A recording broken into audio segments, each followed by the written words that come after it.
Cool. Okay. I guess we could get the party started. So, cool. So we'll start with intros and then we'll get into it Cool. as per usual. Cool.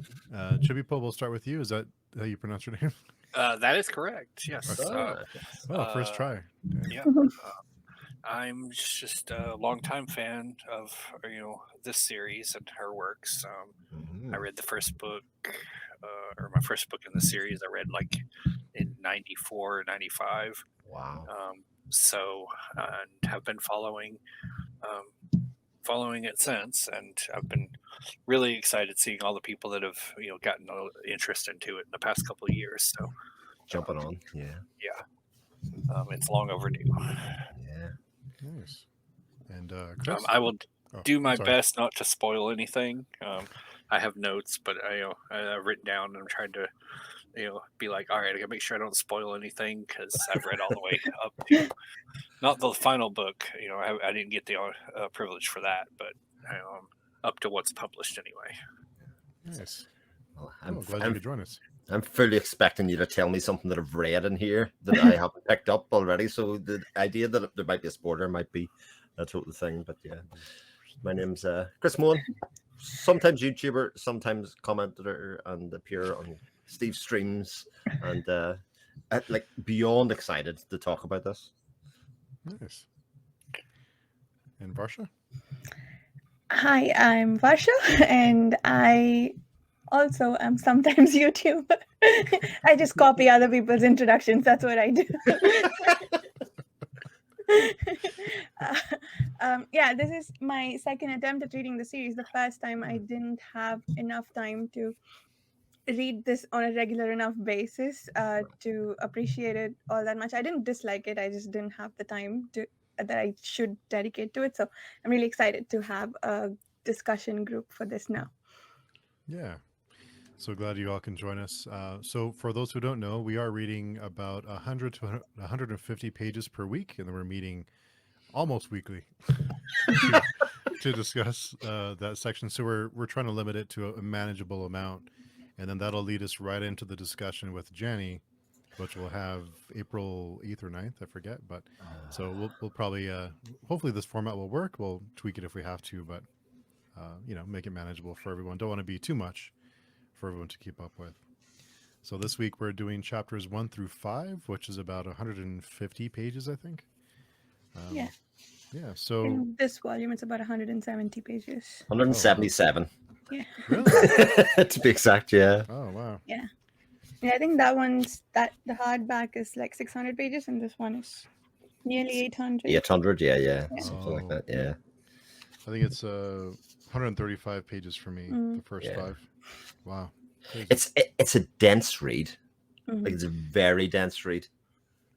The Kindle version, it's about 176 too. Yeah. Oh wow.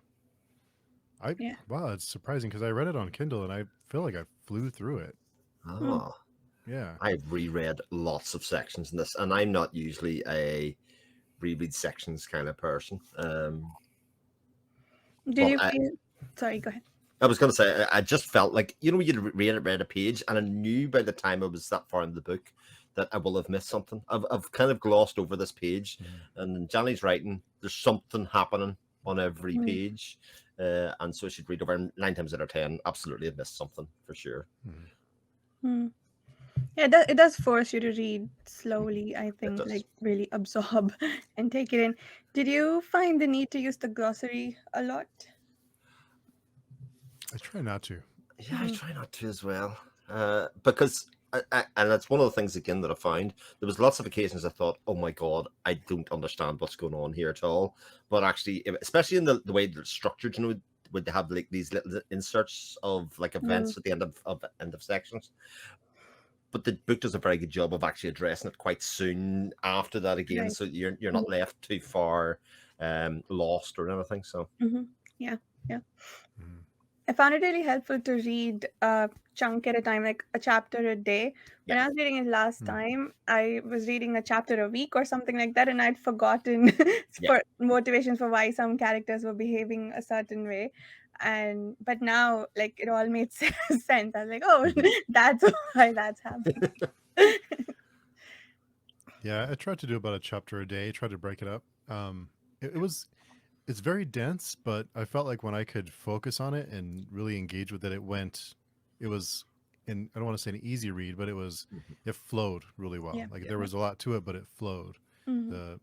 Like with someone like Erickson, sometimes I felt like I couldn't get into like a rhythm with it. Mm. Yeah. So this was a lot different for me, but that's just my experience. So, but Yeah. Agree with Yeah. that. Yeah, and there's like there are many sentences that felt like they had a lot of meaning, like gave you a lot of information about a character. So if you Mhm. miss that, then maybe you don't understand later on why something a character does make sense. So that was really cool, just how much meaning was imbued into some sentences. I guess we'll talk about some individual sentences, but yeah. Yeah. I will say, with close to 30 years reading these, I find new stuff every reread. So, even like AP Canavan did his Mhm. breakdown of the prologue, and I got to thinking about that, and I'm like, oh, things I hadn't even thought about in it, and I'm like, oh, well, so it's yeah, there are a lot of depth and layers. So Yeah, I definitely felt actually what would be really handy for myself is to nearly have like a character sheet as I'm working my way through. As we get a bit about each character, the initial setup, who they are, etc. But actually just get a reminder of not only who the characters are, but kind of their development and how they change and becoming, whether we could have seen that or anything. I definitely feel like that's something that would really help this read. Yeah, that sounds interesting. Yeah. To keep track of, especially because of the prologue, right? Because of what it says about what people think of the events now and Mhm. what may have happened. Yeah, I kept looking for clues because of that prologue. I kept looking for clues about, oh, is this what's happening? Is it Lysaid turning bad, or Arathon, is he really evil at this point, or whatever? Yeah. The prologue's making us think. So, yeah, that sounds like a really fun way to track character development. So the one thing I noticed out of the prologue this time, I was thinking about it the other day. Now, obviously, we know who these characters they're referring to, but I thought it was interesting that in the prologue, it refers to Arathon by his name, his first name, That's right. and then gives his title, but it doesn't do the same for Lysair. Yeah. And I was like, that's odd. Mm-hmm. Why would it do that? And they're just like, oh, he's divinity incarnate, and I'm like, okay, but that's almost kind of dehumanizing him to more like an idea or an ideal. And so it makes me wonder, it's like, so these temple archives that claim this, are they doing that on purpose? To like, who, they're like, yeah, we don't want to talk about the real person behind, this, Yeah. Figure because, of whatever reason. So I was really interested about that. I was like, wait. And, of course they do the, only we have the truth. And I'm like, Mm. But isn't that interesting? Because not to jump way to the end of the 5 chapters, when they talk about the two brothers, that they never mention their surname either. I mean, that's the point that's made like 5 chapters in, that this kind of removal of titles and names, and like obfuscating who people are, what way, or that would probably have some meaning to some people. Whereas I was reading that going, well, even if you told me their surname, that would mean nothing to me. But obviously, within this context, in this world, yeah, within the it would. world, yeah, they're like, yeah, we don't want to mention this to people Yeah. because people will recognize the name or something. Mm. Yeah. And, yeah, especially I know we're jumping ahead a little, but yeah, to the minstrel Fellerin. That's one that it's like, yeah, he never mentions. They even draw it out. They're like, yeah, the sorcerers, like, definitely, it was like deliberately did not mention that name. Yeah. Yeah. That's interesting. Yeah, I guess the heirs are well known, or like the king names, last names are probably well known and recognizable. Yeah. And Layla's watching. Read the first 100 pages, but have a tight schedule today and might join next time. Oh, yeah. Hope you can join us next time, Layla. Paramita's summary of my thoughts. The prologue and initial setup were very compelling. Characterization and plot progression was on point. Critique: the writing didn't flow for me, didn't use the glossary. I have a theory about this. I mean, it's quite an unusual prologue in that it's sort of an epilogue. insofar as, you know, when I read it the first time, a lot of prologues kind of often refer to events that happened 500 years in the past. Whereas in Right. this case, they present the prologue as already having happened, and then we jump back 500 years to the events that kind of the genesis of these characters and how they get there. And that threw me off because it kind of gave the appearance that all these events in this war have been going on for a very long time. And then the start of the book was very much, oh, we're at the end of this. So, yeah, they're like, this is like seventh age, you know. Yes. And they talk about the third age. So it's like, yeah, this is like, I don't know the exact number of years, but it's like, yeah, this the impression is like these people, whoever's, you know, writing this prologue is like a really long time in the future. Layla, I agree it flows really well and have a few questions, but overall I'm enjoying the story. And there's Robin. Ahoy, hoy. Sorry, got caught in traffic. Already good discussions. You're missed, Robin. I got confused with the names. 90% started with A. We just talked about that before we started recording about how a lot of them. Yeah, I'm really bad with the names, so I'm always confused with the names. That's why comics and manga are good, right? Yeah, you can see them. You can see the characters. Makes it a lot easier for knuckleheads like me. But the prologue, for it being like half a page, well, for me half a page, it's, or like a couple of paragraphs, it sets up, it lets you know pretty quickly, like you're in for this epic big story. Yes. It kind of prepares you for this large scale story. Yeah. The other thing that drives me about it is that it kind of accedes that history is told by the victor of a war, and while not necessarily telling you what the outcome of the war is, it kind of does allude to that. So it kind of dangles that little thing at you to say, oh, you know, these events have happened and they happen a certain way, but actually interpretation of them is still open to discussion. Yeah. And I guess the repercussions lasted all the way down to the seventh age, right? Because they're still worshipping the Lord of Light, and yeah, the religion and temples are like, you know, the Erethan is evil, the Lord of Light is good.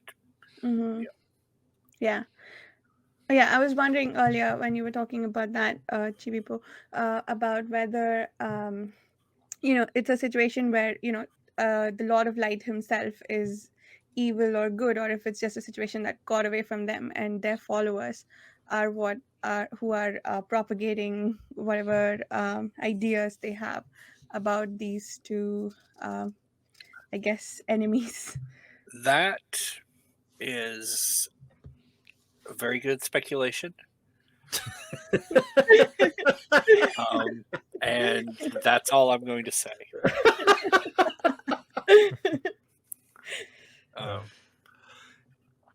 That, you know, if you get further in the series, you'll find out more about that. But you know, whether you're right or wrong, but you know, that is some very insightful,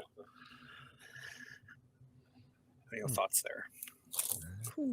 I think it's interesting that they also, you know, the idea that this is wars of light and shadow. Light is supposedly seen as good by definition, and shadow is seen as evil by definition. You know, in terms of storytelling, or even scary stories and people's perception, you know, of light and shadow, etc. So again, the idea that it would already play with that, and the first prologue is kind of an interesting context in which to set the story.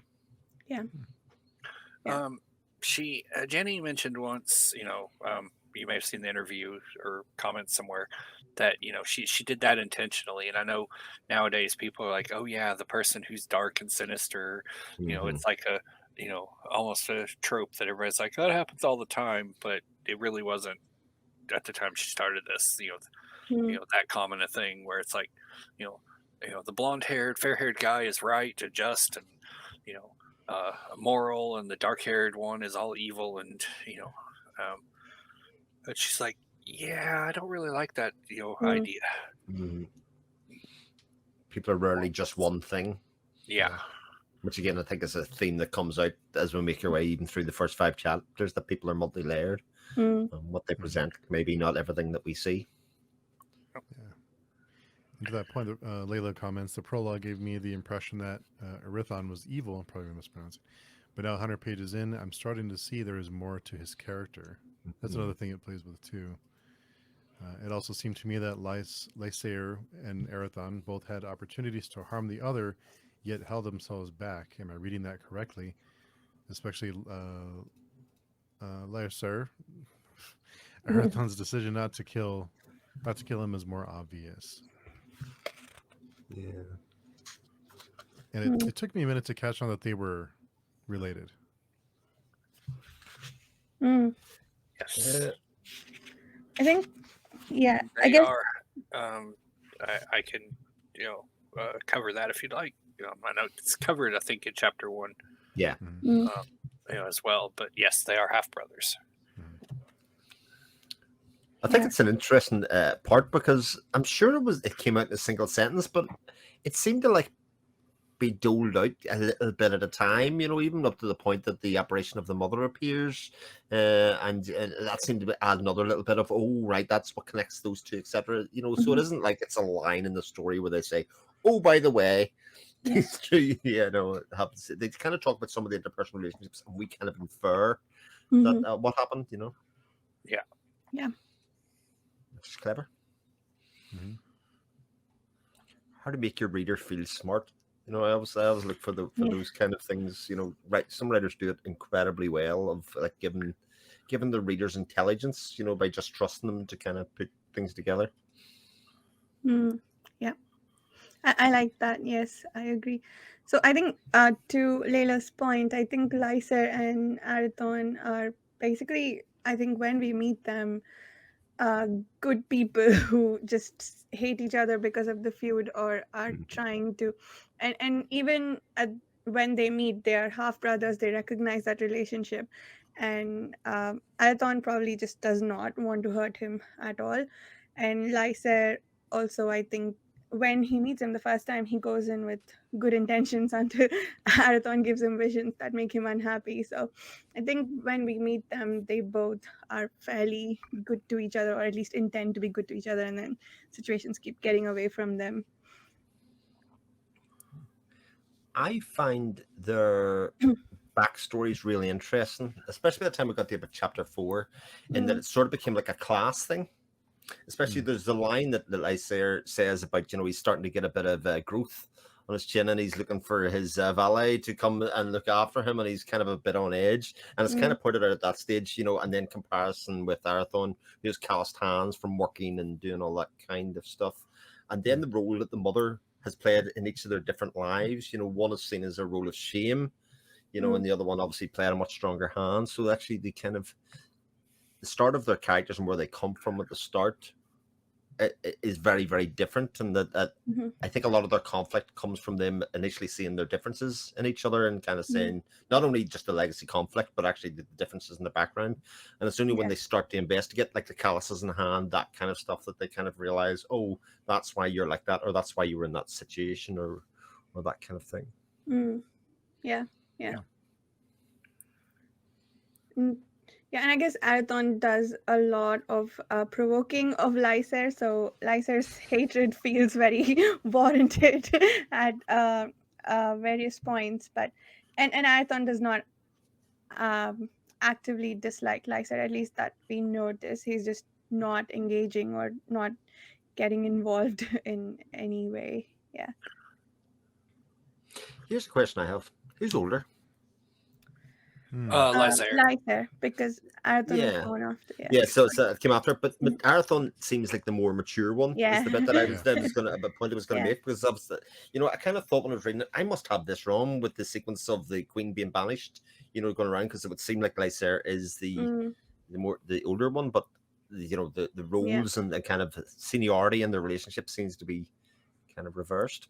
Yeah. Yeah, that ties mostly to, as it's mentioned, Arathon was trained, or basically lived most of his life at Raven with the archmages, so he's got a more broader view of things, taught to see. He's he's got more lived experience, you know, in terms of Lycia, who seems to be being protected an awful lot, very much that spoiled, Yeah, and noble it's like, type. and he, Yeah. yeah, and he goes from Raven, where learn to see people's motivations and whatnot, to being the heir to a kingdom that's impoverished and its people are starving, and and so I guess we kind of moved past the prologue now. So that chapter 1, that bit, so it's like we open up and like everything's everything's on fire, and they're picking their way through the wreckage here, and we gather there's a blood feud, and they paint like the survivors, the Amaroth people are, paint their opponents as this terrible thing, but then you see they're like, oh yeah, but we had 17 ships and they had 1, and I'm like, okay, so why did 17 ships attack 1? This seems a little imbalanced. Just really quickly, Layla commented, I was thinking the same thing. Arathon seems to be more experienced and mature.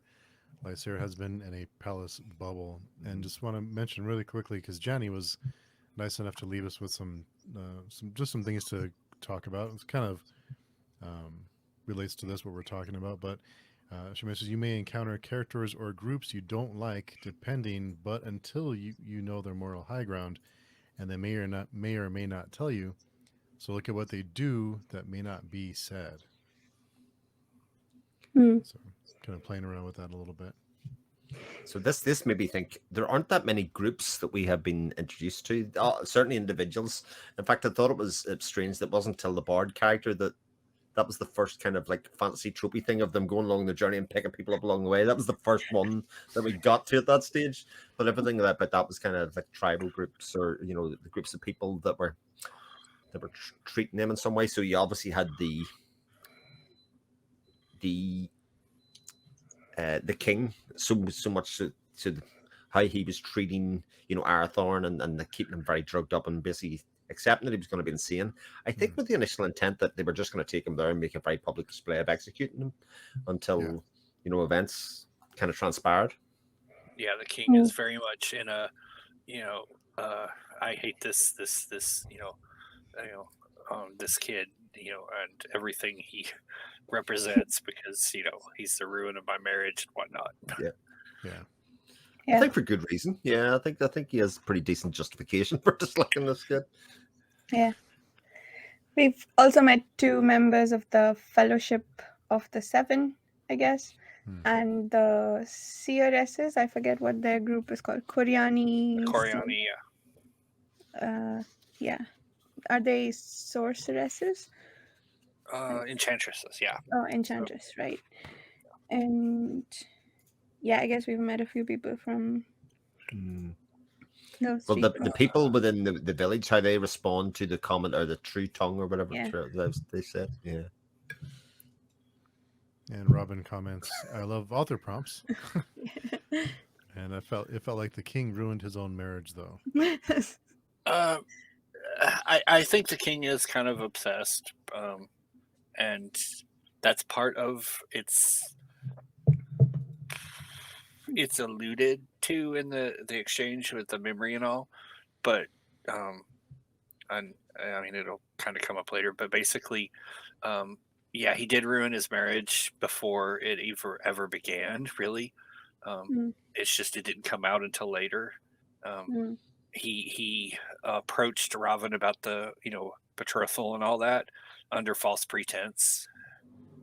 His entire intent was to get himself a couple of kids with superpowers so that he could exterminate Carthan. That clearly did not work out well for him.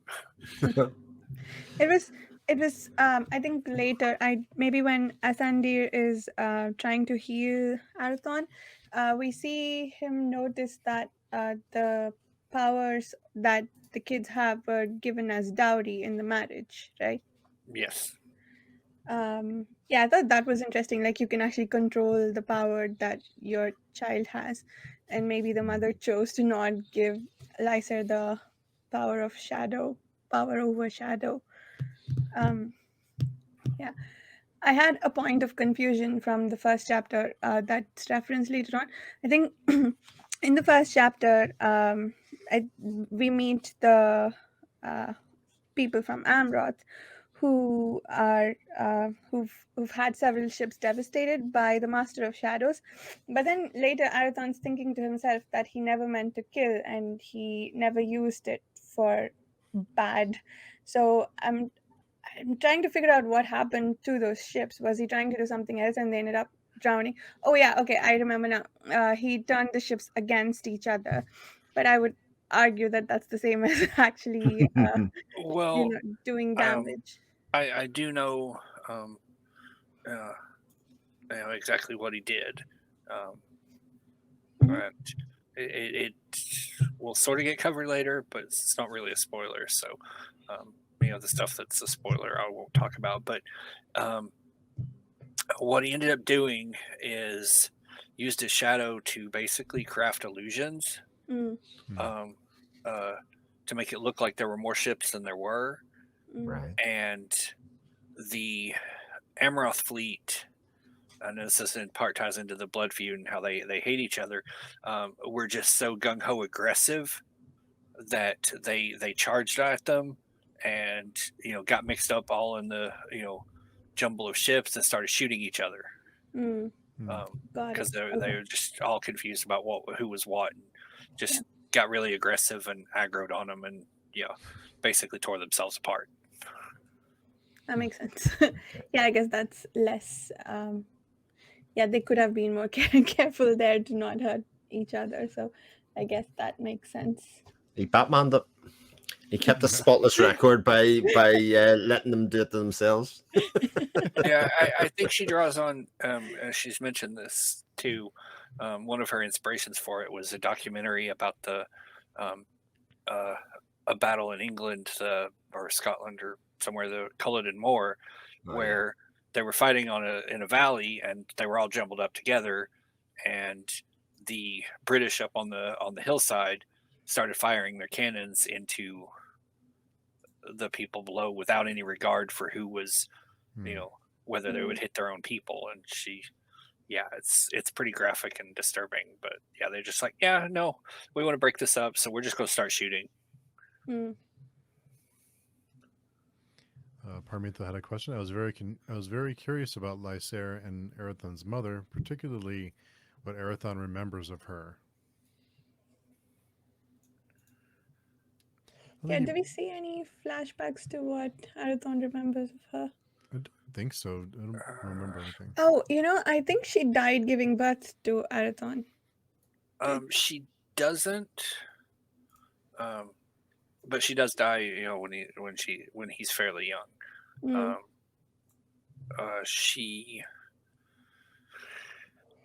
She ran off, and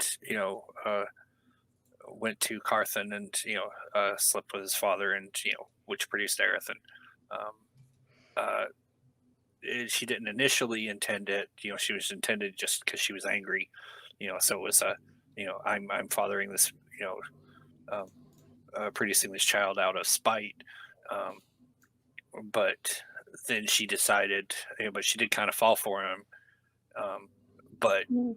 ended up leaving and going back to her father and the Archmage, because she was afraid it was going to make things, the feud even worse. It's like, well, kind of, the horses have already ran out the door at that point. Yeah. And then she, took ill at some point after he was born, and then he was raised by his grandfather.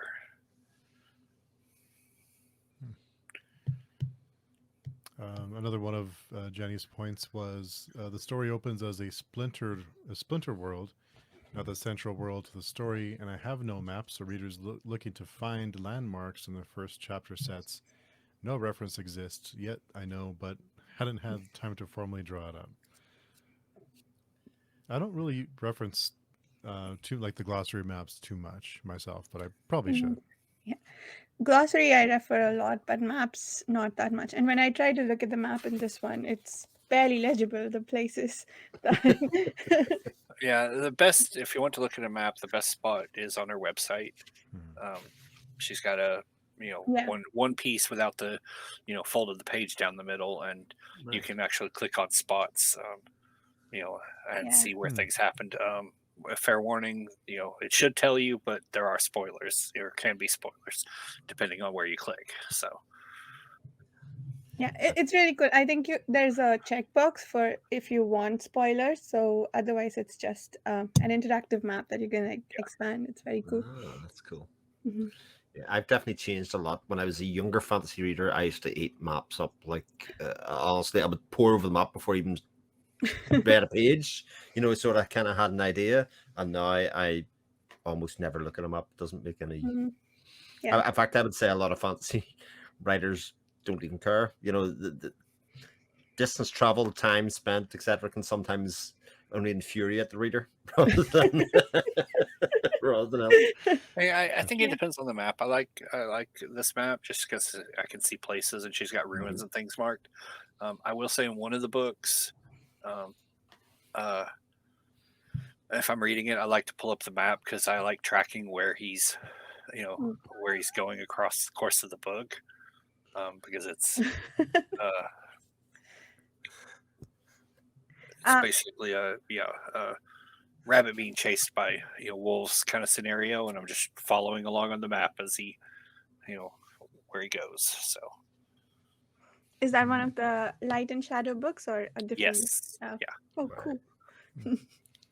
And Robin Yes. Robin commented, "Map slanderer." And thank you for the heads up on that map. It will be helpful. Layla had a question. I have questions too. Mostly, she left Laysar after he witnessed a fight between her and the king. Did she realize she would set her kids against each other? Yeah.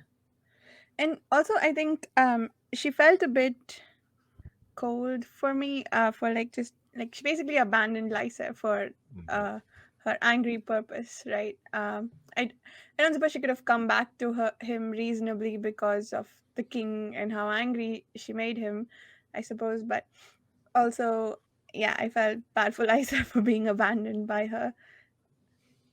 Yeah, I think she's the most interesting character of the first 5 chapters, though, Yeah. because we've only been given her the facts from poor angles, if you know what I mean. People that only have bad Yeah. things to say about her, and obviously, given how much prophecy has been sitting here, all that, maybe all these things had to happen. That is always a possibility. We don't know enough about her to judge her. Mm. Hmm. Yeah. Yeah. Another one of Jenny's points was you have to think a little deeper with this work, which is not a big deal because what you miss will absolutely will come for you later. So expect the markers to move. I read that comment and went, "Oh my god, I'm already Yeah. reading this so deeply already. What the heck?" I know. That's what I thought too. And she had a discussion topic for us. Think about who is speaking and what they know. Who are they talking to or observing? And what do they know? And what is in between that is assumed that may not be what you, the reader, thinks you know. Until you know, you may not know. So it, with Malazan, I go back to previous books and search for names when I can't remember something happened. I feel like this book so far has a pretty small cast of characters, and we need to remember events rather than people when we saw them before and so on. So it's going to be interesting how we keep track for the future. It does stay across the series pretty concentrated as far as cast goes. Mm. So it's not like and I've read through book 8 of Balazan, and I could barely tell you who anyone is. That's as far as I made before. I was like, no, I'm done with this. I don't remember who these people are. They come and go without rhyme or reason. And half the time I didn't even know where I was. I was like, what is going on? How does this do, connect to anything? But the cast, it's like, while the events are huge in scale. It's both. It's like the story is both like this, massive events that affect, and have wide-ranging consequences. But it's at the same time, it's very personal Mm. and like concentrated. It's like you're not seeing like all these hundreds and hundreds of cast members. It's a very tightly knit as far as cast goes. Yeah, that is interesting. I have to figure out how to search previous books to remember things. Oh, yeah. The bit I took away from that was, well, one is Robin's point is like, as soon as I read that, I was like, right, I need to reread it all again just and make new notes because I wasn't thinking about it from that point of view. But I think in general, it was very much the idea of, again, the Ted Lasso quote of be curious, not judgmental.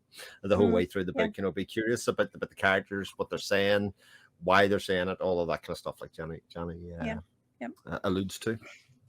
Yeah, and I think the prologue sets us up for that, right? Like even the people of this world have drawn conclusions which may not be correct. So, and this is our process of finding out who's right. So we shouldn't make judgments early on, I suppose. As the prologue says, let each who reads determine the good and evil for themselves. I like that. Yeah. Robin commented, I already feel like I need to reread the first 3 chapters to make sure I got it all. I'm feeling the same way.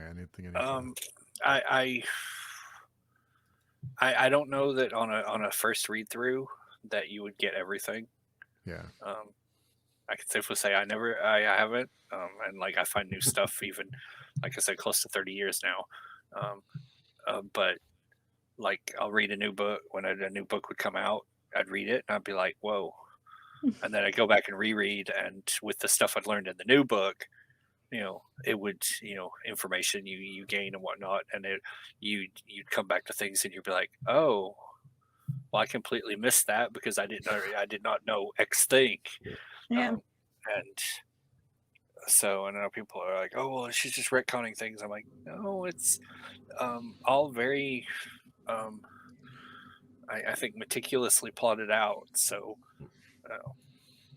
it's like, you'll get an interpretation of something, but then you'll learn information in a later book and it'll completely change how you viewed, a scene. And that may happen more than once.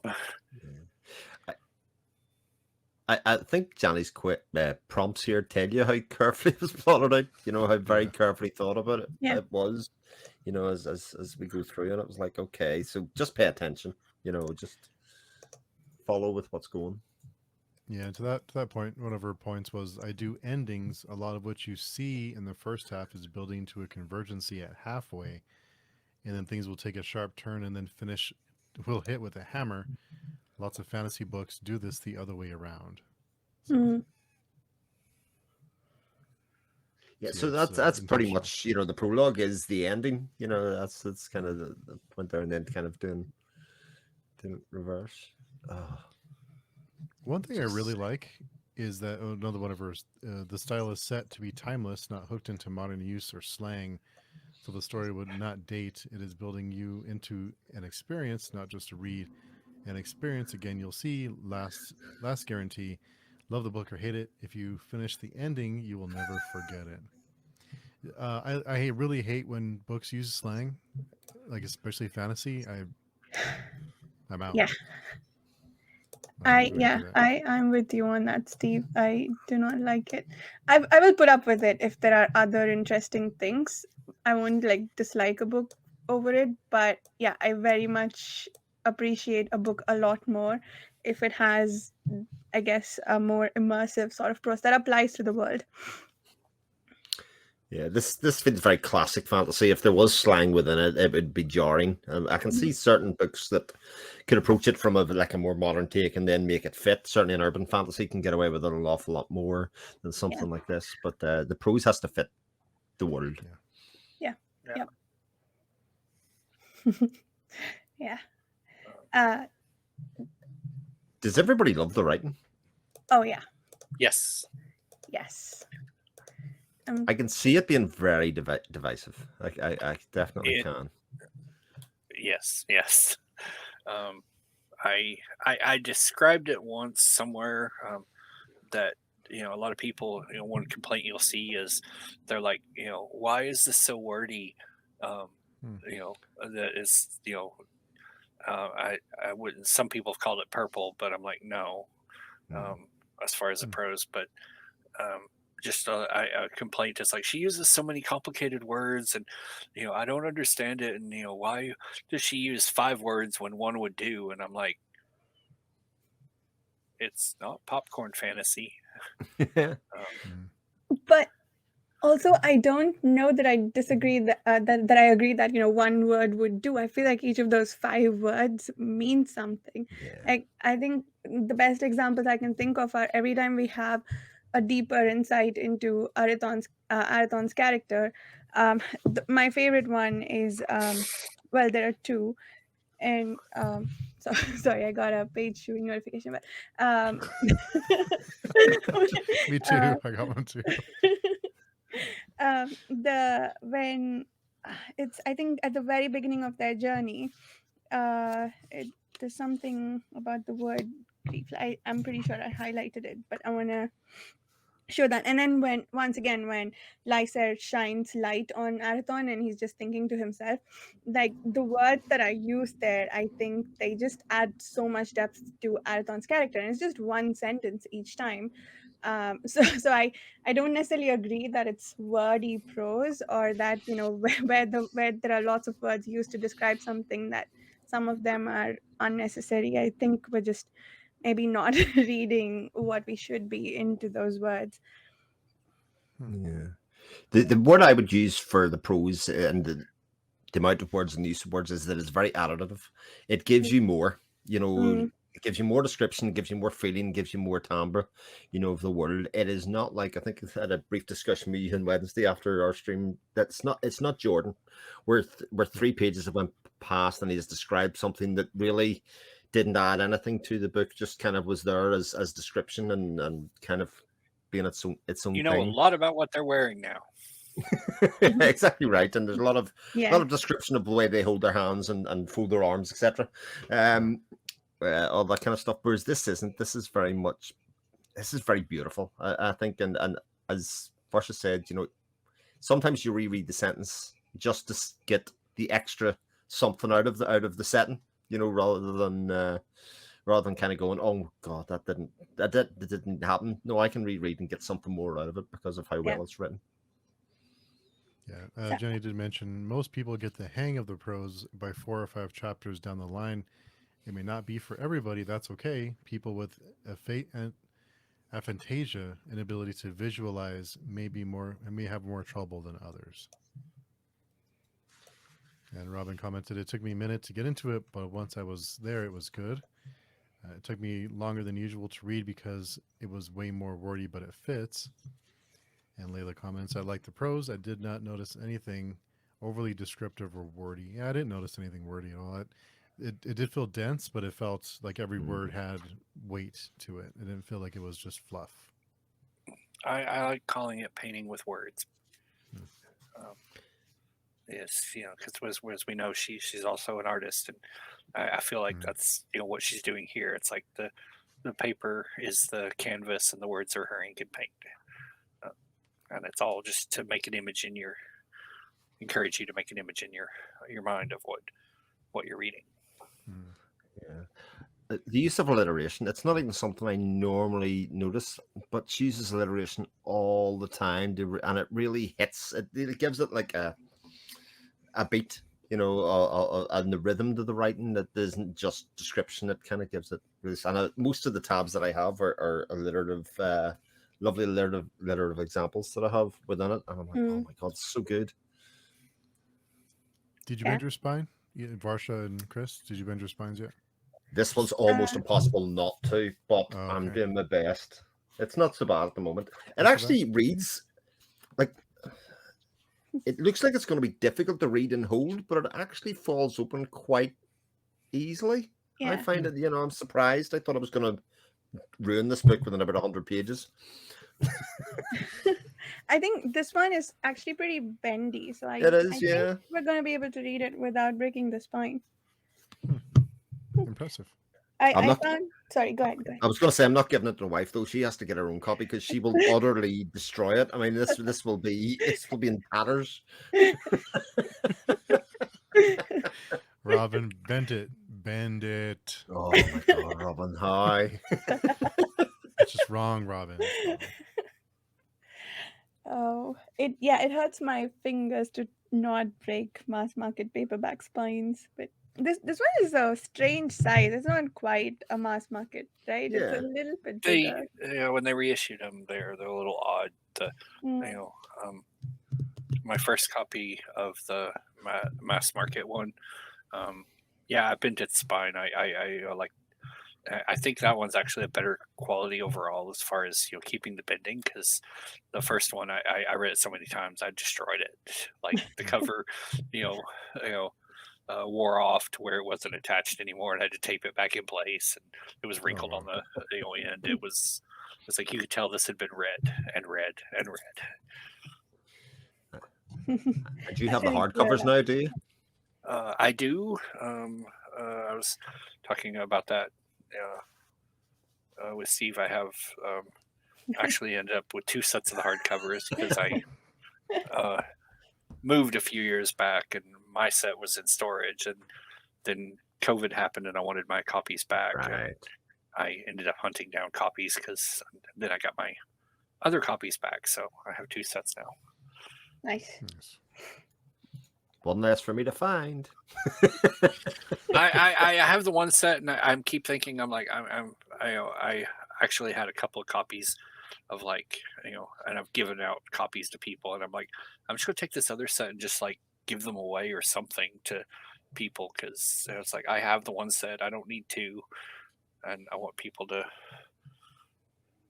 other people, because they're so hard to find now. Mm. Probably due in part to me going I'm buying multiple copies, but still. You're a fan. This is part of the fandom part of it. This is how much you love the book series. Well, let me tell you. Yeah. Let me show my Yeah, bookshelf. let me look at how many times I've bought these books. Either for myself or for when a paperback wears out, or to be like, I'm going to buy this for someone. Yeah. I just did that yesterday for a Kindle version. I was like, here, read this book. Yeah, I say that about the Magician books. We've bought these 4 times, and that's the best quality one that we have left in the house. The rest of them are just utterly destroyed. Like it's just, yeah. I'm blaming my wife again.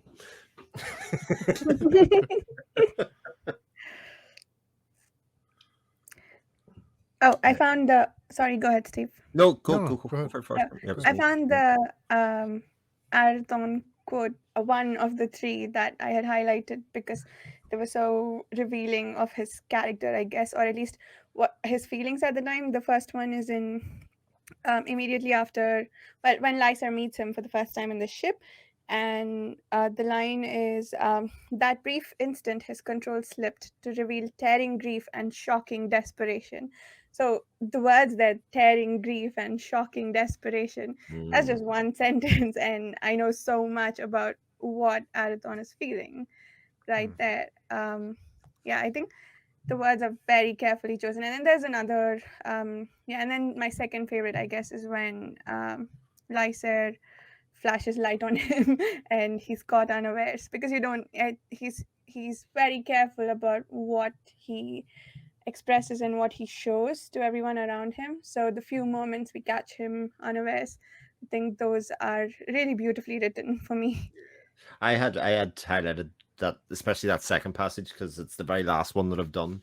It comes to the end of the end of chapter 5, of when he does shine the light on him, and he can't control his reactions very much, Right. and because it's written quite unusually, I would say. It's a single sentence written within the prose. It does stand out even in the writing style to kind of say, "Oh, right, it catches your eye." Yeah. Make sure you don't miss it. Yeah. Here's a question that for some of us. It's a bit grimdarky in places. Yeah, it's a little dark. Yeah, It gets a bit, just in a couple of points. I mean, a couple of very classic fantasy, but the bit where they happen upon the retinue of people that have been butchered was pretty gnarly. For classic fantasy, certainly, anyway. And there was a couple of other bits that kind of struck me, especially in the drugging of Arathorn as well. How they treated him, the kind of devil may care of, like, consequences to him as a person doesn't really matter, etc. It was kind of a bit okay. I don't want to say stakes in the world necessarily, but there's a darkness. There's a darkness that pervades over it, other than just the shadow. Yeah. Itself. Since you brought that up, I thought the sequence where Arathorn recovers from the addiction was so well done. The amount of detail in that, I think both the care that the healer gave to him, and far more importantly for me, just how resilient Arathorn is to the whole thing. I loved being in his head at the time, and as he fought with every grain of himself to get better. I really love this, and that's also, I think, we talked about this a little bit about Guts during our Berserk discussions, but like, he doesn't want to live, but he also doesn't want to quite die. Like, he doesn't want to lose himself, I think. So that, I thought that sequence was really well done. It was pretty impressive. Really interesting sequence, I thought, to write as well, because it's quite prolonged at a stage when most fantasy books are trying to set up character and doing all that kind of stuff. You get somebody recovering from a drug addiction, it again, sort of grimdarky in its own little way, in the kind of the and the terrors and the horrors that he goes through, and about how it ties to memory, and especially how it links to the bit where he gets his memories rebuilt after the events of Mirth.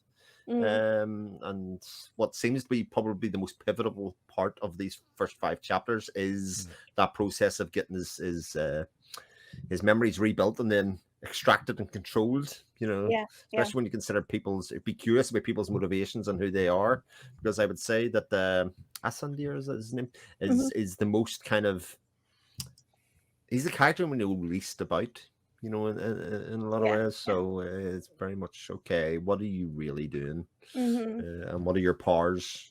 What are your powers?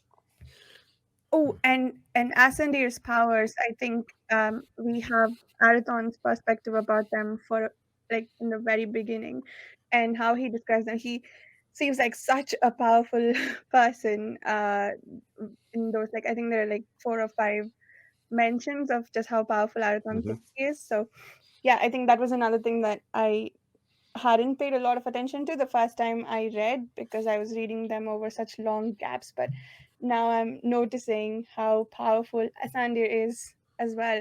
And he's one of the fellowship. I assume the remaining 6 people are his peers as well, and are similarly powerful. But he can't do anything about the Mistwraith at all. He's not that powerful. His power and extends so far. I gotta be mum. But I thought the section where they investigate actually Arathorn's, musical powers and art powers as being a thing that, well, people didn't expect him to be like that, just makes you sit and go, well, what about everybody else?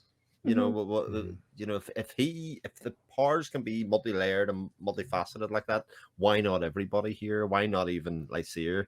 In so far as his powers have not been explored at all, his father pretty much forbade it because of the events that happened there. He knows nothing about who he is, other than this kind of thing. Yeah, it's like he can throw light around, but some of it too ties to as we talked about their upbringing and how maturity, and whatnot. And Lysair is more kind of in the princely bubble, so it's like him, and he feels his role very keenly, so he's not as inclined to, I'm just going to go off and I'm a prince, I have responsibilities, I'm not just going to go off and be a bard or whatnot. I don't have the the leeway to just go and do that. And you can kind of see that, sort of hangs around him. He doesn't feel like he should be anything but a prince. He kind of looks down on, any other profession. He's like, oh, I could go be a mercenary, but that's honorless. And for Arathorn, I think there was a bit that Asandir notices that the Sahila's foresight makes it so that he cannot. I think he really struggles with having to make difficult decisions, like whether to use his powers to hurt people or to lose his own people in the process.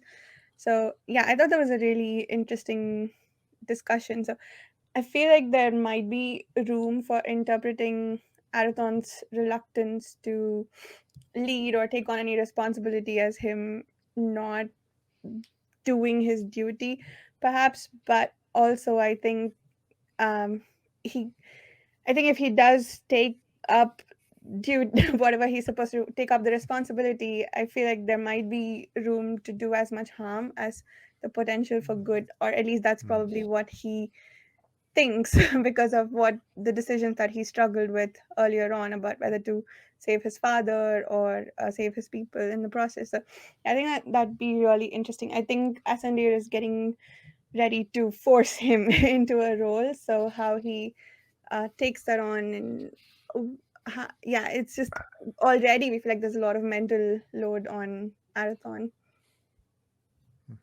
Yeah, it's like he, when he's going through the, breaks the curse, of Mirth, that's messing with his memories, and he looks and he, just like you can tell, he's just like automatically assessed everything that there is to know about, Arathon, and he's just like, the thing we need him to do, he's not going to do. He wants, I can already tell he wants nothing to do with it, and he, he sort of, you got the thoughts from Asandir, and he's like, I'm trying to think of a good way to word this.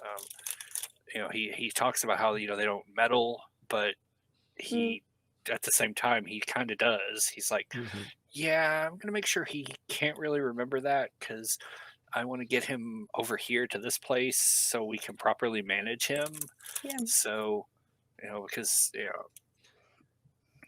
he talks about like it mentions the law of the major balance. And how you'll be the hope for prophecy, and Arathon clearly wants nothing to do with it, and he's already kind of like, yeah, I'm just kind of pushing the pieces on the board because you're going to do this whether you want to or not. Yeah.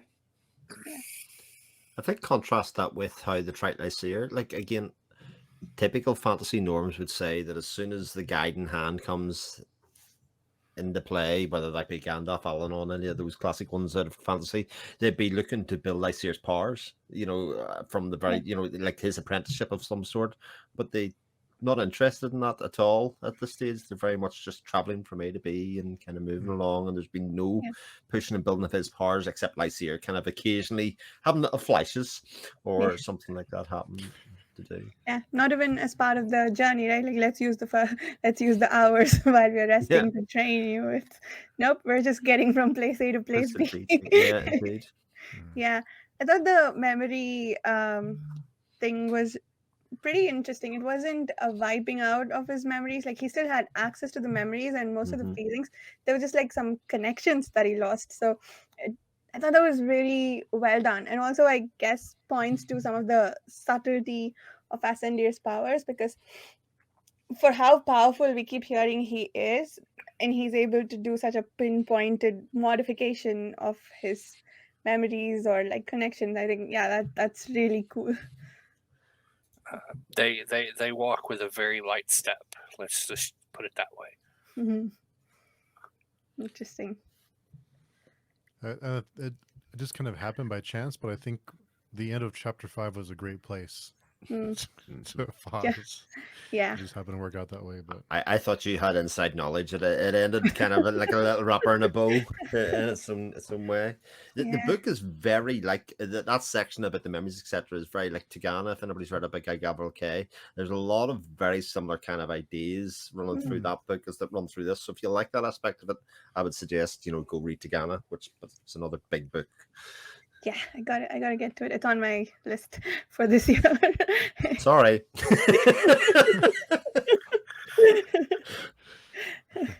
sorry, not sorry.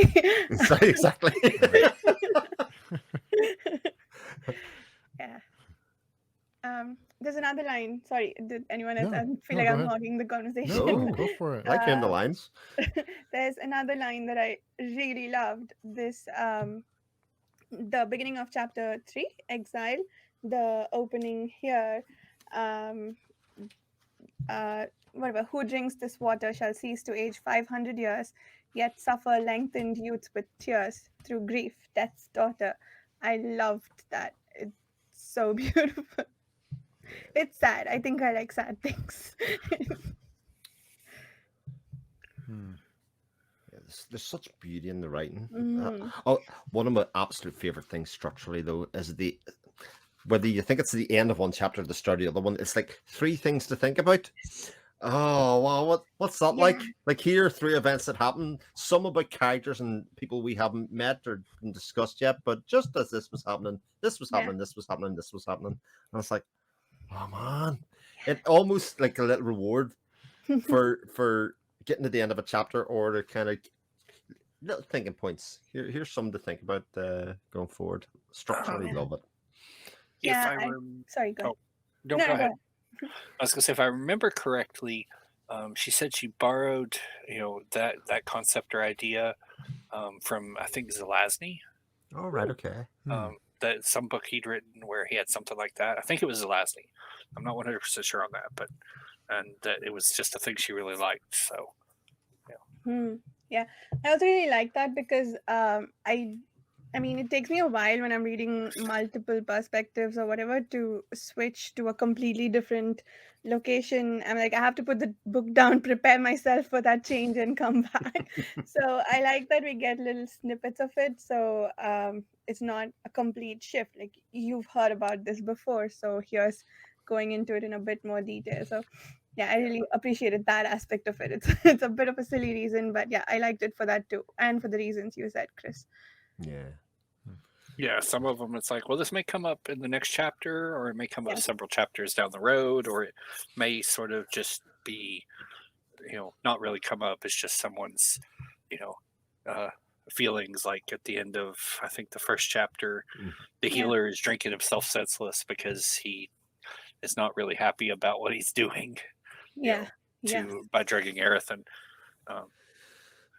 But Janny's clever because she does that rather than them just being thrown away things that you just think of. At least a couple of them in the first couple of chapters pay off very quickly. They get investigated, so it encourages you to invest in them. And read and kind of say, oh, maybe this will give me an idea of what's coming up in the next chapter. So yeah, that's really cool. Robin said, I think I got confused because I read past 135 because section 5 was later. A lot of sub chapters within sections. I agree, Chris. It's almost like a little bonus, like a little extra, and it's not too long, so it's just long enough to kind of add more to the story, to the world, and it's not like overwhelming. It's like a little tidbit. And even with like the chapter itself is split into like 3 separate parts. The first section and then the other 2, and those sections, they may not, you may get a section that goes by really quickly. Like, is it the end of chapter 4 or in a part of chapter 4 maybe, or maybe chapter 3, where we meet the second sorcerer. Well, we'd already met him, but and he gets a message from Asandir, where he's like, I send word of the Mistwraith Spain, which I think is a really, really nifty line. But and then you get to see what how Aerith and Lysae are supposed to, an idea of how they're supposed to deal with this. But overall, I thought that section was really kind of short, compared to the other. So it's like they may not all be the same length, Yeah, and they don't always switch scenes either, right? Because the last chapter we stuck with the traveling band. The Rolling Stones. So I have a bit of a confusion in like page 58 of this volume. The Darker's prophecy, he says ocean world of Tassin Elor, however that's pronounced, Yep. left unwatched for 5 years. Now, I think score is 20, so they It left it is. unwatched for the last 100 years. Like, what Mhm. does that mean? I'm trying to figure out what they did for 400 years. They watched it and then they ignored it for 100 years, and then that gave rise to the Mistwraith's Bane. Is that what happened? Yeah, I was confused about whether I was misreading score as 20 instead of century, or if that just meant that they were doing something. They were monitoring this ocean world for 400 years and then they gave up, and now they have their prophecy fulfilled.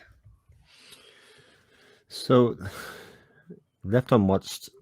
So yeah, nobody that ignored this place for 100 years, and then some shape from high kings and men, untried arts and unborn hands. So that's the two sons, I think. And then Yeah. we shall bring the end of the Mistwraith and free at their Mhm. son again. Right. And Yeah. it was one of the bits that often in books like this they kind of don't make sense until the very end of the book, but Yeah. actually within this context they started dealing with it quite quickly. Mm-hmm. Where is it? So it's just before If Prelude. you have this copy, it's 58, the masked paperback, page 58. It's just before the end of chapter 2. Like it's literally a couple of pages before the end of chapter 2. Oh, okay. As we go. Yeah. I think I'm trying to find it.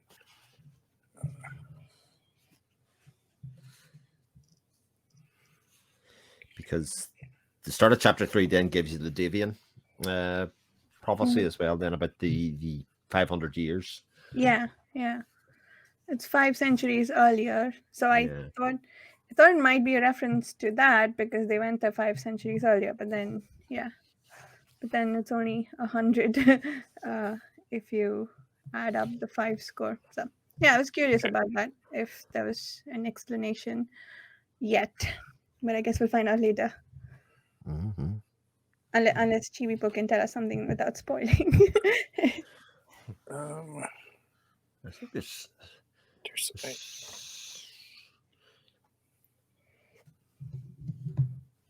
a lot of questions asked, even about the Mistwraith itself. I mean, the Mistwraith is seen as a malevolent, bad thing, but often when these things happen, and there was a reason that people forgot why it had to happen, kind of thing. Which again is one of the things that I expect to kind of be explored or come out. Yeah. They might free the sun, yes, but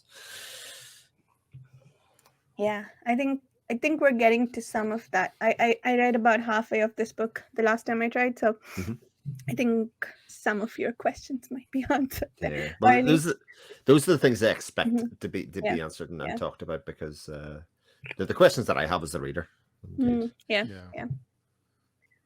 That part gets a bit interesting from what I remember.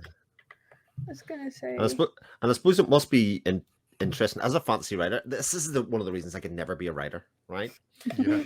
In my head, I'd be going, right, people who are going to read my book, especially one like this, it's many, many tomes and it's thick, will have probably read a lot of fantasy. So how do you write both to satisfy them, but also give them something like that? That bit would just torture me. I think I would just be like, no, I'm not even attempting. Narratively, how to do it, structurally, how to do it, anything like that would be impossible. The other bit, sorry, go ahead. No, go ahead. Go ahead.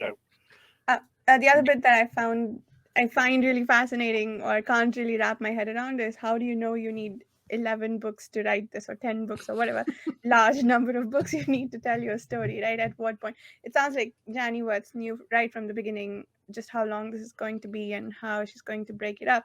So just plotting and planning on that scale, it's just like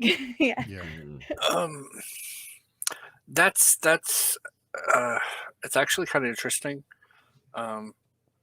because there's been points just watching her as the process goes, where the series kind of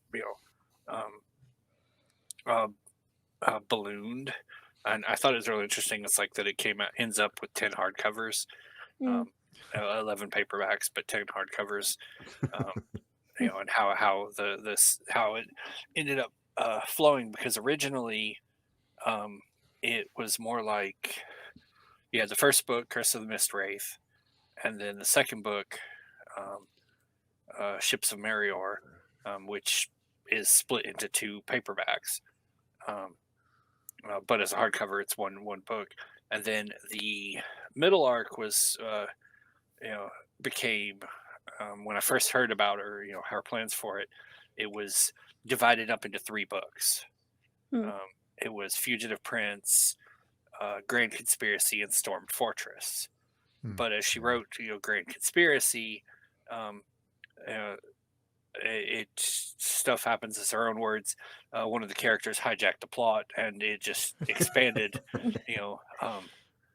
and then expanded again. And she talks a little bit of here and there about the publishing stuff. So it went from these 3 books to 5, and then the second arc, or the fourth arc, was set up as far as I can tell always as 2 books, and then she condensed everything, brought everything to a close with the final book. So I like the 1 to 5 to 1, but I don't think it was originally intended. I mean, like all the events I think were still there, but I don't think it was originally at least from what she said, going to be this many books. All right, let's see. No, but on the thing you were asking about, 5 score is 100 years.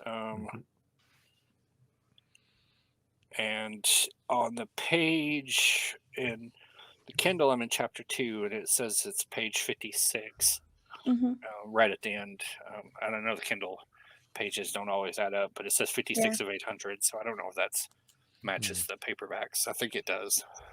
Yeah, it's off by 2 pages, but yeah, okay. maybe it's a different paperback. Yeah, it's also like the size of the screen. There's a whole bunch of stuff that. Yeah. But the section right there before, it's got the prophecy, and then it gets the prelude, and then that 1 paragraph or 2 paragraphs there. Neither knew his words were overheard by a second mind, incomprehensibly distant. Right. And so that was the first time. Like he basically, like you said, they basically ignored it, and this is the first time, in 100 years that anyone's looked in to see what's going on. Yeah. And I might have actually ignored it longer than that. Yeah, so that's probably at least 100, right? Yeah. Yeah. So because the prophecy was made a while ago, but before that, but at least I believe so. I'd have to, 5061. So basically, they, left unwatched for 5 score years. Okay, but which 5 score years? So basically, they just sent them, and stopped paying attention until something flagged their notice. Yeah, that makes sense. At some point, I guess they just stopped paying attention to the world that the princess, not the kings, right? The princess ran away into. Yeah. So, sorry, new topic. What did you all think about the, I guess, the action scene at the end with the sword and how powerful that might be? Super sword. Super sword. By the power of Grayskull kind of moment, the He-Man moment. I love the description of the sword, actually, its legacy and its lineage. I thought that was really, really cool done, because it sort of floated the idea a couple of times previously before really expounding upon it and then bringing it to life, and kind of how many hands had it passed through, and actually that, oh my God, imagine this being at this one place, and then the fact that it was kind of left behind. Yeah. One of those, it's like, how long do you say, like 12,000 years or something, and you just have to stop and think about that. It's like you're holding something that old, and you just like, you can't really conceive of that. You're like, yeah. And I like that Arathon tried to hand it off to Lysair, and Asandra's like, nope. Nice try. But I think that speaks to, at this point of the story, it seems like Lysair and Arathon are sort of converging as in terms of appreciating each other and like a friendship Yeah. of some sort at this stage. Whereas obviously we're told that it obviously goes the other way Yeah. at a certain point in time, but they kind of see the similarities rather than the difference. Even in the fight in Mirth, where they combine the powers at a very kind of base level. Yeah. Well, if I do this, you do that, and then we'll see what happens. Yeah. and I really like that Lyser, he gives in to his anger and more base instincts, I guess, sometimes, but mostly he's really good at like curbing that and saying, nope, I'm wrong, let's work together. And yeah, I think so far I don't like, yeah, I like both of them. Maybe Arathon a little bit more because we get more insight into his like deeper consciousness a bit more than Lyser, and maybe because he's also been hurt more, so we get to sympathize with him a lot more. I especially liked when he was recovering from his from the drugs, and that they came in and were asking, "Is he ready for basically to be executed yet?" And they made he acted like he was still recovering, and he told I forget the character's name, but he tells him like, "Just tell them I'm fine. Let's get this over with." Kind of like let's be done with this. So that told me a lot about, kind of filled me in on where he is and kind of character he is. Yeah, because the doctor's like, no, they won't, know until you're ready to go, and he's like, yeah, I'm not letting you, endanger yourself like that. Let's just do this. Tell them I'm ready. But yeah, on the Sahelis foresight, both of them have it, though it kind of, but it basically it's like anytime they're planning things, they can foresee the consequences of whatever that is they're going to do, and how it'll affect people and whatnot. So it lets them, Yeah, that's a bit like, not really spoilers, I don't think. That's a bit like Dune, I think, getting trapped in your, like, when you know what's going to happen and sometimes it feels inevitable, or like, what decision do you take? Yeah, I'm curious how that will be handled here. And then I'm jumping around, but also I like that the sword is like, you pull it out, and if you're wielding it for a just cause or in defense of someone else, it's it's like it's going to light up really pretty and blind people, but it doesn't really do anything that like kills them. It just it's like it's going to dazzle and disorient people, and in the case of this very angry mini dragon, it's going to make it lose its mind and bash itself into the wall. Yeah. I think the horses, I read To Ride Hell's Chasm before sometime last year, and in that the horses play a very big role. But I think in general, after reading even just the half of the book here, when I read a fantasy book that does not in which characters don't bother to feed the horses or make sure they don't run them for 24 hours straight, I'm like, nope, you're doing it wrong. I want to read 2 whole pages about you taking care of the horses.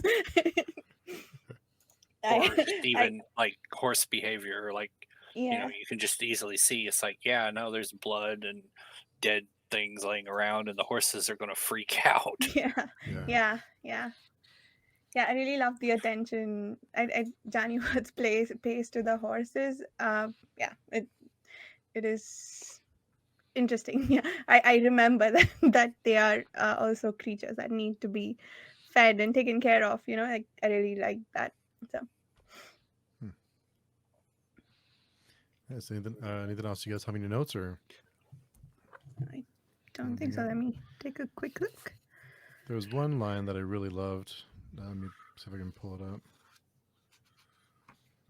That I highlighted. It's a small one, but it caught my attention. He tried desperately to think. Facts slipped his grasp like spilled beans. I love that. It's small, it's short, but I like that it's like right through his hands. They're just going everywhere.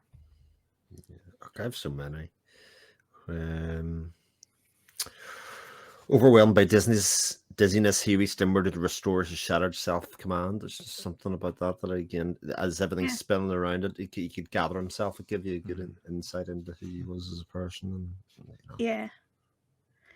I have one for when I think it's at some point in the desert. I forget exactly when. I think maybe when Arathon is sleeping. Lie Serpent, he retrieved his weapon, impelled by antagonism too powerful to deny. He straightened with a flick of his wrist and flung the blade back at his enemy.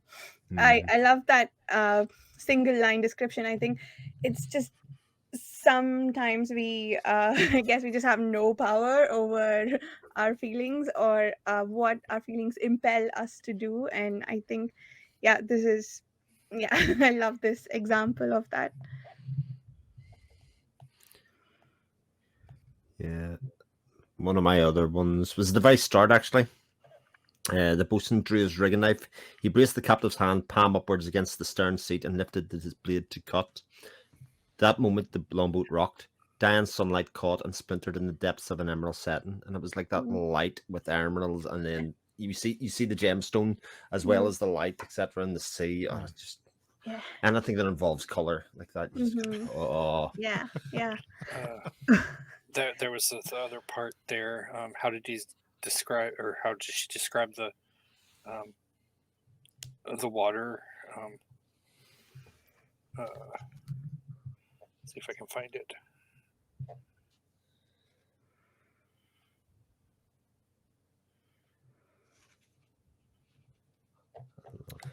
I can't find it, but I also love the description of Arathon playing the Lyrand for the first time. Yeah. Oh, that was one of my favorite things, especially when Johnny's an artist. The bard was sitting around. I could spot another musician. That is so true. As somebody that is classically trained as well, and you watch, like even in a band setting or somebody playing bass guitar, you can spot the person that's classically trained within a 5-piece or otherwise of a band, and you kind of go, okay, there are certain signs, and the confidence that he had that he knew he could recognize it. That was something I kind of went, oh yeah, that's really nice. There it is. Mm-hmm. First sentence. I thought it said a different word here. The longboat cleaved waters stained blood red by sunset, far beyond sight of any shore. Yeah, that's so good. Yeah, stained the blood and red, and it's just brilliant. Yeah. I thought it said stained scarlet for some reason, so I was like, I gotta find this. Where's it at? I was looking for that. I'm like, oh no, here it is. What a writing. Here's a question I have for you, Chivibo. As somebody, have you read all of Johnny's works, or as in just Beyond Wars of Light and Shadow? Yes. Yeah, Beyond Wars of Light and Shadow. Yeah. Where does this sit amongst her other works? I say it's my absolute favorite. I do, since I can relate this, since you brought up a copy of Magician, I do love the Empire trilogy that she co-wrote with Feist as well. I love it enough. I even have the Grim Oak special edition that they've been working on, and she's going to do the next cover soon. So yay for those. More book envy. Okay, good. It's a really nice book. So I'm like, but I'm very sparing about my special editions like that because they're so expensive. Yeah. But I park it as my top amongst all her for her series. As for series, she's done this one, Empire, and the Cycle of Fire.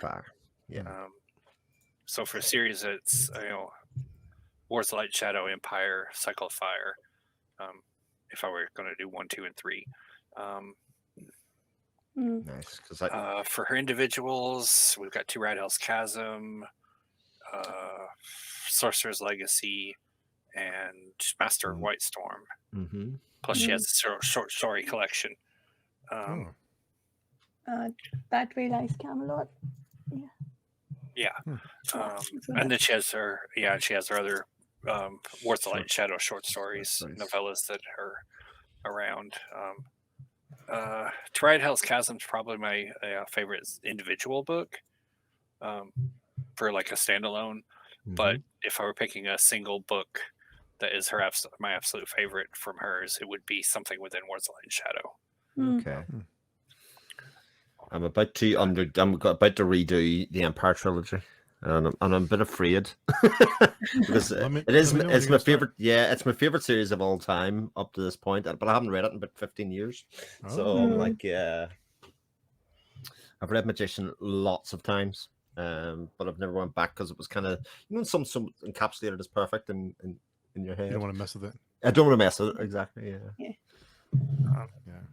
I coined this phrase somewhere. I might have done it here on page twoing, or in comments and somewhere, in one of the other videos. But like, people are like, "Is this epic fantasy? Is this high fantasy or whatnot?" And I'm kind of like, for Words of Light and Shadow, I'm like, I don't really think it fits, properly in either epic or high fantasy or dark fantasy. I'm like, I kind of think it's its own little category. And I know this may sound a little pretentious, but I was just like, if I were going to call it, any sort of genre of fantasy, I would just make up one for it and basically call it transcendent fantasy, because I really think as you read the series that's what it does. It's like you read this and it uplifts your view of things, and you as you learn things, and just encourages you to look beyond just like, oh well, these guys are fighting and that guy has blonde hair and that guy has dark hair, and the blonde hair must be the one who's the good guy, and and look into why people do things and just how futile things like hate and absolutely are. So yeah, so I would call it, like I said, not to sound too pretentious, but transcendent. It's really its own thing, and that it's not.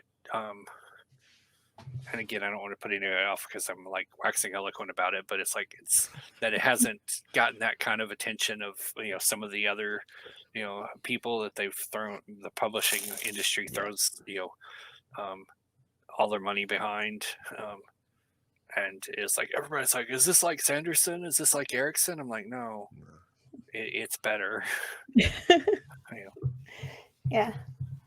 It reads most like Cobb to me, like the kind of Rob's a bit more purple prose, I suppose, than this in a lot of ways, but same kind of divisive kind of, either you absolutely adore it and revel it and want to sort of swim in it, or you're like, it's too wordy. Yeah, I haven't read Hob yet. That's on my list for afterwards. I have all the Hobbs, but I'll be honest, I've only read the first 3. Okay. But I mean to pick them up because I saw the paperbacks, the UK releases, and they had these absolutely beautiful covers, and I'm like, I gotta have these covers. And so I've got them all here to do. But I was just like, I looked at the American covers and I'm like, ew. Oh yeah, I do not like the American covers at all. Yeah. But like I legitimately, like, everybody's like, Tolkien is the greatest thing ever, and I'm like, I appreciate Tolkien, and I appreciate what the his works did for the genre, but I also feel like the genre at some points people are just like, no, nothing can be better than Tolkien. I'm like, no, that's not true. That hasn't been true for a while. And if you really get into this one, I think they're like, this is up there with the amount of depth and detail and use of language and everything that easily would be right up there. I'd be like, her name should be mentioned right alongside. Oh. I think we're up to a pretty good start. Yeah, sure. Yeah. So the first 5 chapters down, and next week we'll be talking chapters 6 through 10. Yep. And that's about 20 pages less in my edition. So probably be about 50 pages less for you guys in your mass markets. Yeah. There's about 200 pages for me. Oh, wow. Yeah, maybe. Yeah, I honestly don't know what happened there, because the first 5 were up to page 177, Now we're going from 177 to 377. Yeah, it's 200 pages. Really? Yeah. How did that happen? Because it's 200. Unless I miss. The formatting of this can be a bit funny because of the split, Yeah. the breaking into three. So I find the whole way through, what I would say the first chunk takes a lot of time. You're reading it quite slowly, but actually because the next two sections or otherwise they kind of disappear almost. Those last 20 chapters go. There are a lot of half pages and that kind of stuff. So Strange. It's weird. Yeah, must be the formatting then. Yeah, because they did the format and everything from the hardcover to those or the reissue was kind of odd because it was like the hardcover is like 688 pages, I think. Yeah, I think you've the same same version as us, Robin. I think. Yeah.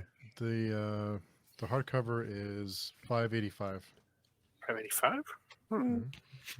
Yeah, this is 800 pages. You're just showing that off again. Look, is that like brand newish as well? Is it like? It's signed too. And I think. Stop it. Oh, that's so cool. Oh, I have to say, like special editions can see anything this author signed is just like, especially with your name and all, Steve. Yeah. Like I don't know. Yeah.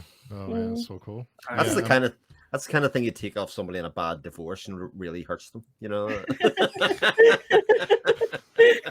gonna jinx me, Chris. Sorry. You can't have the books. Yeah. It's like, no, you can't have these. I'm keeping these. Those are mine. I don't know. I don't know if I want to say this because it'll sound like I'm tooting my own horn and being like lording it over everyone. But like I said, I do have signed copies myself because a couple of years at Dragon Con I ambushed her with with a whole stack of books. That's what those conventions are for, though. Really. Also had lunch with her a year or two, which was pretty neat. That's so cool. But my absolute favorite of all the books, not necessarily for the book itself, as I really like the book, but is Trader's Knot, which is like the second to last book in the third arc. But one night back in like 2003 or so, she posted on her website asking a question that she couldn't remember a detail for, as she was writing, and I happened to be online and answered the question for her, and then she messaged me and she's like, can you send me an email? And I was like, okay. And then she's like, do you have any objections if I include your name in the acknowledgments?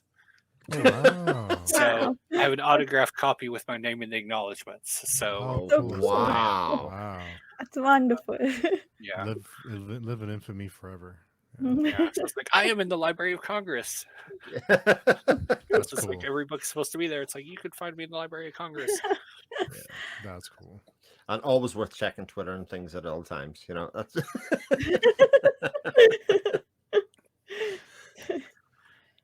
So we'll be doing 6 through 10 next week. If you'd like to join either in the chat or on stream, all those details are on our forums at pagetoing.com. But before we go, Chibipo, can you tell us where to find you if you want to be found? Sure. I am on. I hang around Page Chewing. I don't talk nearly as much as I should, but I also have a Twitter. I don't really talk much on there, except about book stuff. But it's Chibipo1 because someone had already apparently used Chibipo when I, tried to sign up, and they'd gotten whoever that was had gotten themselves suspended. So that without a 1 was not available, which is annoying. But yeah, it doesn't gives you a cool story though. Yeah, I was like, which I thought was weird. I'm like, because at first I was like, did I try to sign up and get suspended from Twitter at some point? I'm like, no, because I'm pretty sure I didn't ever touch Twitter, because I was like, social media, and so I was like, okay, whatever, I'll just put a 1 in front of it, and That's cool. Yeah. Nice. It's nice that you can do one, though. I have to put like 1,000 or 5,000. If I do first name and last name, I still have to add a lot of numbers. Yeah, Had to be that's creative. why. That was the other reason. I was like, why is there a chibi po? It's like it's so specific combination that I'm like, I didn't understand why someone else would have used it, but You never know. Oh, dear. Indeed. And Chris, where can I also people have find YouTube, you? but there's Oh, nothing there. So Yes, you can find me on my YouTube channel, just at my name. You can find me on Twitter at 7 o'clock shadow or on the Page Tune forums. cool. And Varsha? The YouTube channel Reading by the Rainy Mountain and the About page for other ways to contact me. Nice. So thanks to all of you for coming by. Thanks for everyone in the chat. Robin and Layla and Paramita, thanks for hanging out with us. And we will see everyone next Sunday. Yep. Or whenever you're watching this. You're not going to watch this on Sunday. But those of us here, we're time travel. But yeah, we'll see everybody next week. See you then. bye. Bye.